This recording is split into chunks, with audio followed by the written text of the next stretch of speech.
Welcome to అనగస్ mom kitchen and vlogs. ఈరోజు మీ ముందుకి నేను ఒక హెల్దీ రెసిపీ తీసుకొచ్చానండి. అదేదో కాదండి, క్లవ్ బీన్స్ కర్రీ అండి. క్లవ్ బీన్స్ చాలామందికి తెలీదు, బట్ ఇవి చూడడానికి లవంగం షేప్లో ఉంటాయండి.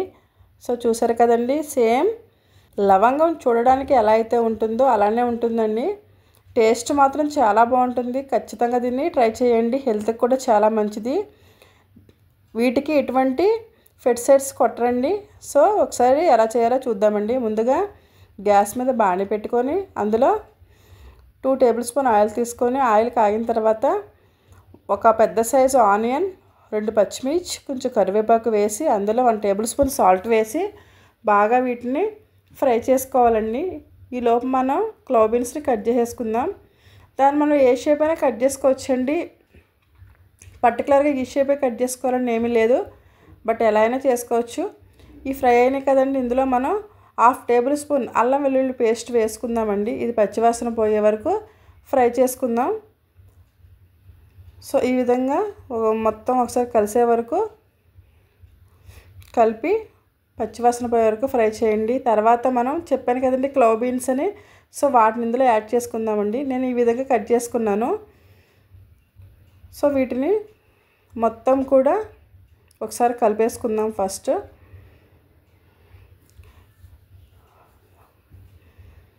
టేస్ట్ కూడా చాలా బాగుంటుందండి.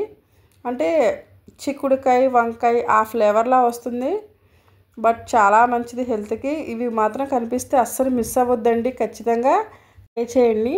మీరైతే కర్రీ ఏ విధంగా చేస్తారో కామెంట్ చేయండి నాకు. తర్వాత 1/2 టేబుల్ స్పూన్ పసుపు వేసి మొత్తం ఒకసారి కలుపుకోవాలండి.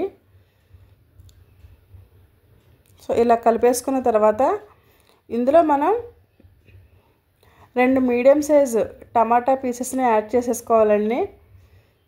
సో వీటిని కూడా ఒకసారి కలుపుకుందాం. గ్యాస్ని మనం సిమ్లోనే ఉంచి కుక్ చేసుకోవాలండి. సో పైన లిడ్ పెట్టేసుకుందాం. ఓకే అండి, చాలా వరకు కుక్ అయిపోయాయి. ఇప్పుడు మనం ఇందులో 1 టేబుల్ స్పూన్ కారం వేసుకొని ఒకసారి కలుపుకుందామండి.